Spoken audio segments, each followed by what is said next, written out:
Good morning, super readers. Happy Friday. So thank you for joining us in our Valley PBS classroom. I'm Mrs. Nix. Hi, and I'm Mrs. Bang.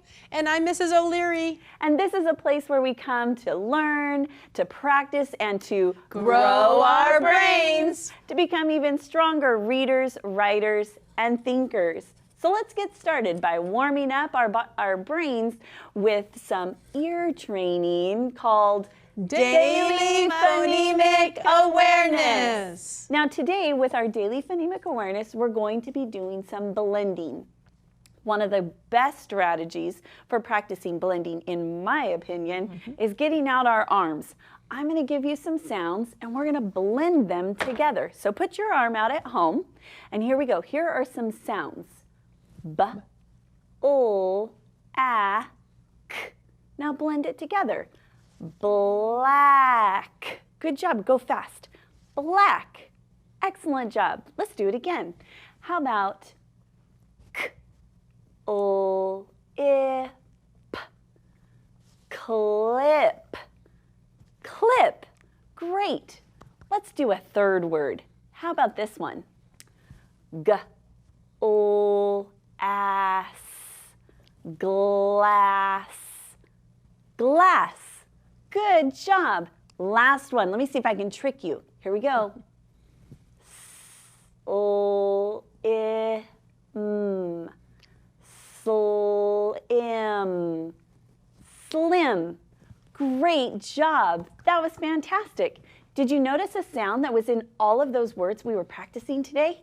I noticed a sound. I did too. What is it? It was that ul sound. And we've got a song that's going to help us practice that ul sound with a lemon. Here we go. Let's get ready. You guys can dance too, right, with us at home.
It's a sour old lemon. Right? Absolutely. Yes. Loved it. That was great. All right, boys and girls, let's start our phonics lesson.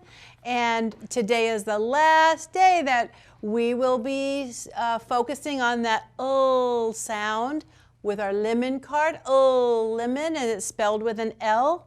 And we're blending and building and reading words that have, and letters that have the ul sound in them.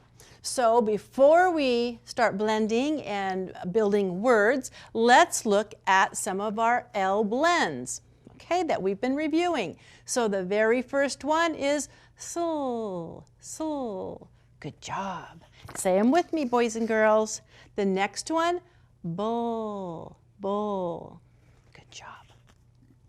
Full. Nicely done. You guys know these now. Cull. Very nice. Pull. Super, super duper. Gull. Very, very nice. So I'm going to put those back so when we start blending and building, we'll have them to make our words now. Remember, these are not words. These are just two letters that we're blending quickly together. So if you look over here, I have two of our short vowel cards up. I've got our apple card, which says apple, and spelled with an A.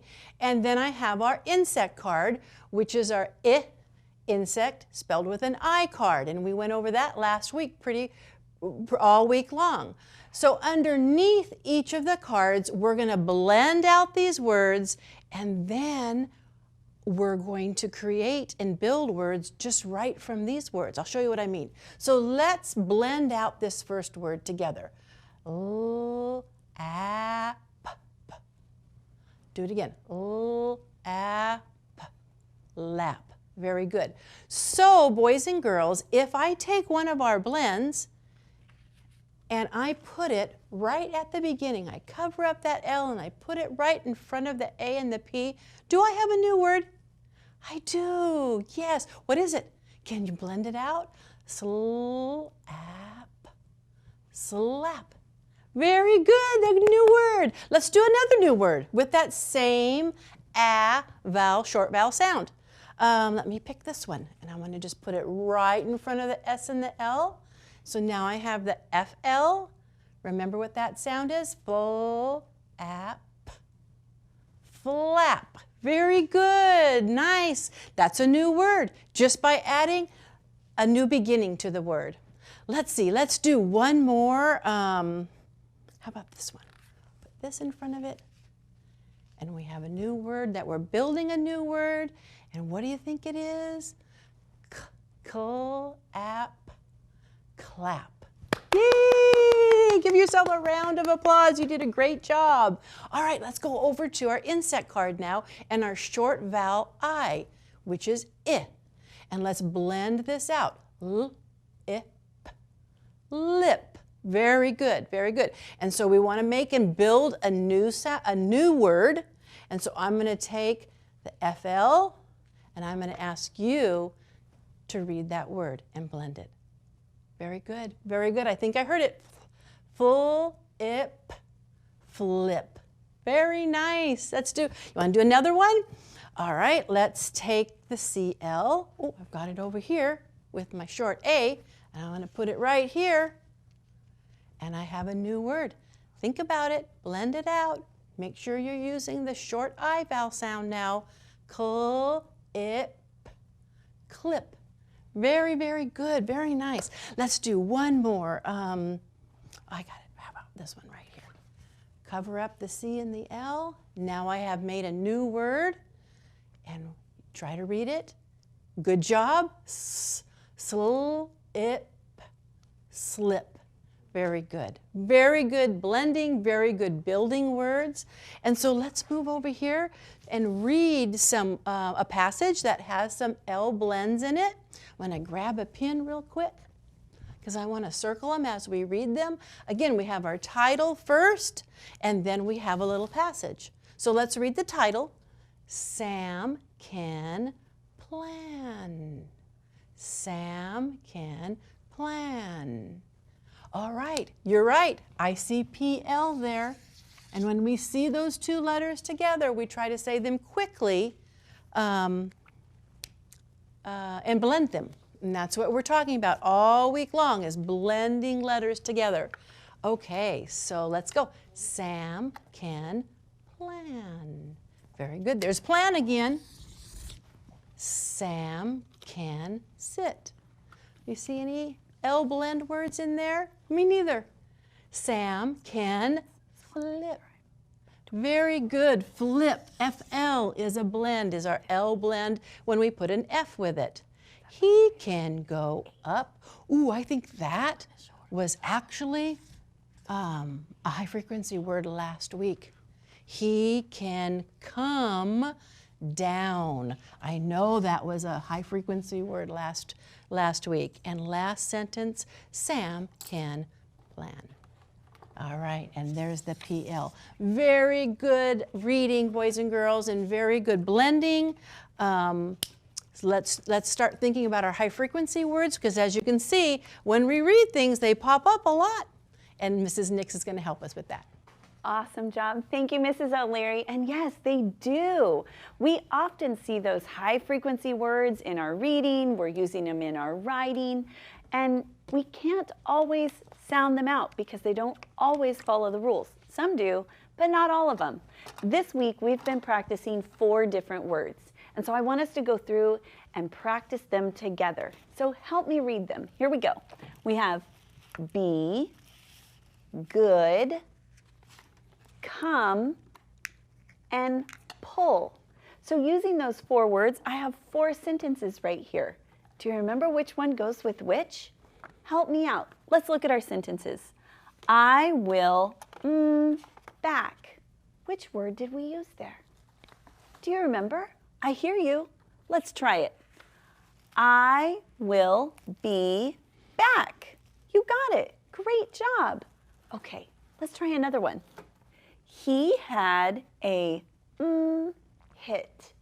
He had a hit. He had a pull hit. That doesn't make any sense. He had a good hit. Nicely done. Let's put that one there. He had a good hit. Great job. Look at these sentences we're already reading. Wonderful. How about this one? I can it up. I can it up. Okay. I can pull it up. Yes, I can. I can pull it up. All right. Last one. Try it with me. Can you hear? Can you hear? Can you come here? Do your parents ever say come here? Or a family member or a friend?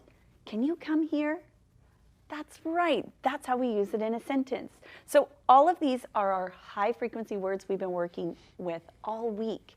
You could be writing your own sentences or looking for them as you're reading. And I bet you're finding them, right? Okay. The other thing that I'm encouraging you to do all week long is as you're reading your stories, I want you to think about and make a movie inside your mind as you're listening to or reading a story. Can you make your own movie? Today you're going to listen to the story and it's called Not Norman. Sometimes we have a pet that maybe we're not that excited about. You're going to find out about that, and I want you to practice making those visualizations as you're listening to this story. Not Norman, a Goldfish Story by Kelly Bennett, illustrated by Noah Z. Jones. Read about a boy who has a special pet fish. When I got Norman, I didn't want to keep him. I wanted a different kind of pet, not Norman. I wanted a pet who could run and catch, or one who could climb trees and chase strings. A soft, furry pet to sleep on my bed at night, not Norman. All Norman does is swim around and around and around and around and around and around and around and around. This is it, Norman, I decide. I'm trading you for a good pet. Norman doesn't move, not even if Finn twitches. How can I trade him like this? No one will want a sorry-looking fish in a gunky bowl. When I drop Norman into his nice clean bowl, he starts dipping and flipping, flapping his fins around. He looks so goofy, I have to laugh. Don't think that just because you made me laugh, I'm going to keep you, I tell him. Tomorrow, you're out of here. Norman blows a stream of bubbles. The next day, I take Norman to school with me. If I talk him up real good during show and tell, maybe someone will want him. On the way there, we see my friend Austin. Austin has a real cool dog and 7 puppies. Want to swap one of your pups for Norman? I ask. Who's Norman? Asks Austin. My goldfish, I say. By the time I rescue Norman, half his water is gone. I'm sorry, I tell Norman when we get to school. I'm really sorry. He just stares at me all googly-eyed. Finally, it's my turn to show and tell. Just as I start to talk about goldfish, Emily shouts, Danny's gone! Who let my snake loose? Does anyone hear the story of how I got Norman? Does anyone even ask to hold his bowl? No, they're all jumping and screaming and chasing the snake. Not Norman. He's looking right at me. Thanks for listening, I tell him. That afternoon, we go to my music lesson. As soon as it's over, I'm taking Norman back to the pet store. I take out my tuba and begin to play.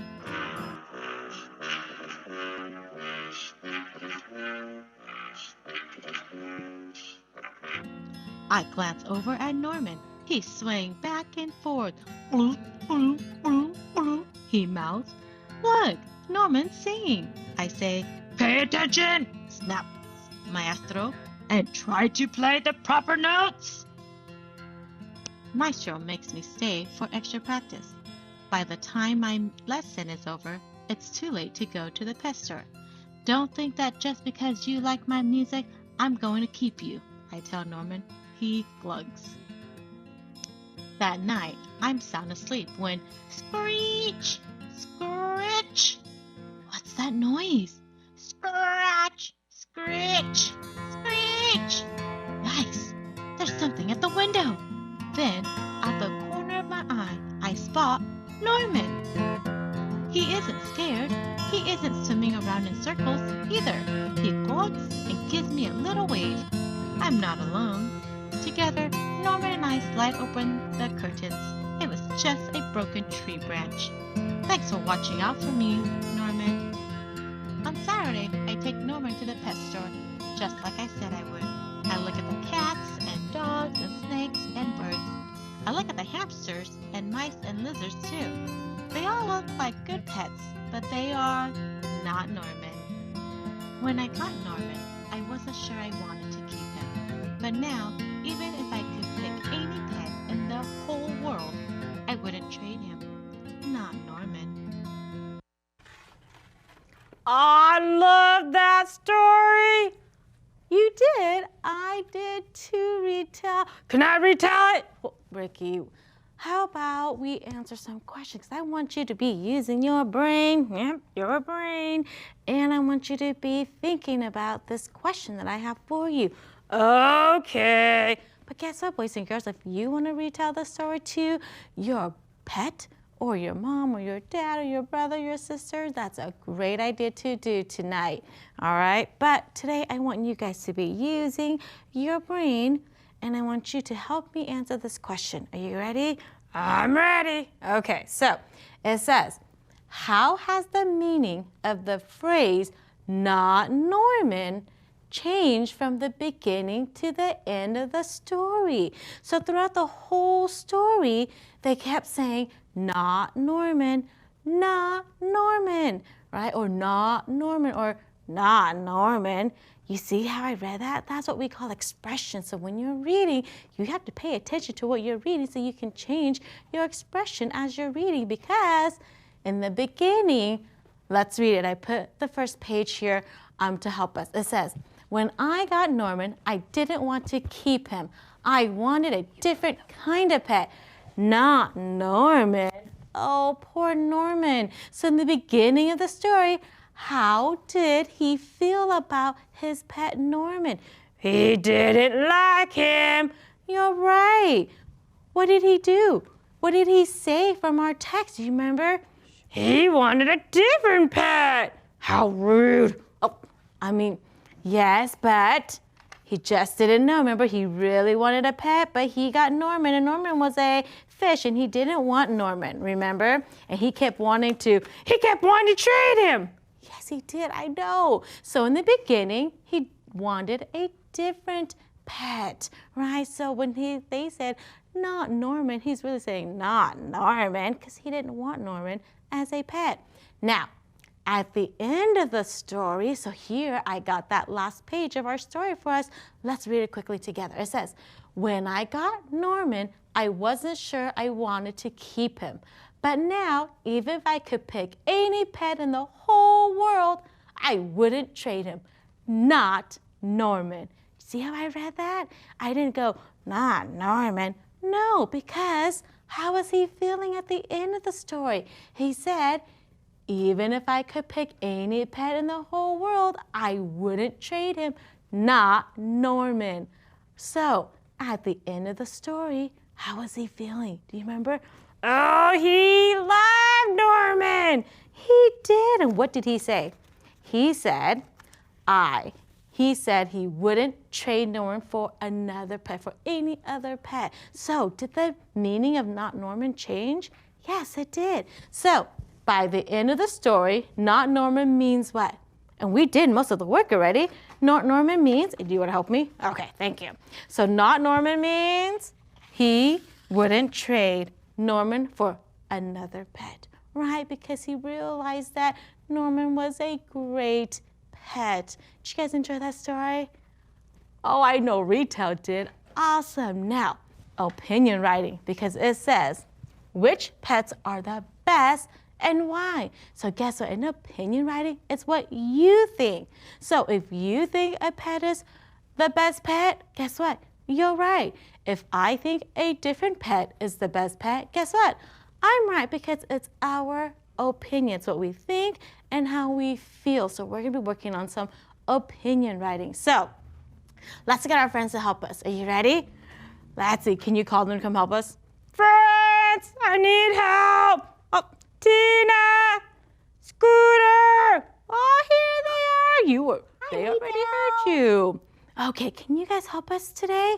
So this is a fun one today. Which pets do you think is the best pets? So let's just brainstorm some ideas. Okay, give me some ideas. Oh, Mrs. Tina. Vang, Mrs. Vang. I know. Remember I told you? I said, Mrs. Vang, I am allergic to hair. So I have the best pet in the whole wide world. And I just loved this story, and you just read it, and it just reminded me of it. And so I just want to say, I love fish. Oh, fish! That makes a great pet, doesn't it? Fish! Love my fish! Okay, but remember, we're not eating them. They're our pets, right? Okay. Fish, great idea. Oh, I see Scooter thinking. Okay, Scooter, what kind of pet do you think is the best? Oh, Scooter says a dog. How many of you guys agree? Oh, a dog is a great pet. Okay. Oh, Scooter, do you have another one? Oh, another one? Okay, Scooter says a dog. Let's see. What else? Scooter, what else can make a great pet? Oh, Scooter says a cat. Oh, I see lots of you guys saying, yes, you love cats. I love cats. You do. You know, I have another one. Oh, yes, Tina. Another one, and it's really great because it's another thing that I can have as a pet because it doesn't have any fur. Ooh, let me think. And I think we read about it earlier in the week. It's a lizard. A lizard? Great idea. Okay, so you guys gave me some great ideas. Okay, so I'm gonna ask Tina, because Tina, you just said lizard. I think, and I put my sentence starter to help you guys if you need it, I think the best pet is a lizard. Yay. Yes, thank you for helping. Because, give me your reason. Why do you think a lizard is a great pet? I want you guys to think. Tina, All right, why do you think? I have it. It's because it's small and doesn't have any hair. Oh, I love it. What a great idea, lizard. Great idea. So, your sentence is going to say, I think the best pet is a lizard because it is small and does not have hair. Is that a good sentence? Thumbs up. Great sentence. You guys are doing such a great job, boys and girls. So I want you guys to finish your reasons for why you think the pet that you chose is the best. So if you said a fish or a cat or a dog, I want you guys to think of your reasons. And boys and girls, I would love it if you guys would write to us here in our PBS classroom so that we can see it. Write to me. Oh, so write to us, boys and girls, so that we can listen. Now we have another great friend who's going to share one of their books with us. Hi, my name is Boji, and I'm a senior. Today I want to talk to you guys about a book I've been reading. It's called Back to School with Bigfoot. Ever worry about going back to school? Well, let me tell you, if you're Bigfoot, your worries just got bigger. How do you find clothes that fit? Let alone shoes. What if the lunchroom just isn't built for someone your size? And you don't get me started about back to school haircut. If you want to find out more, read the book. It's called Back to School with Bigfoot.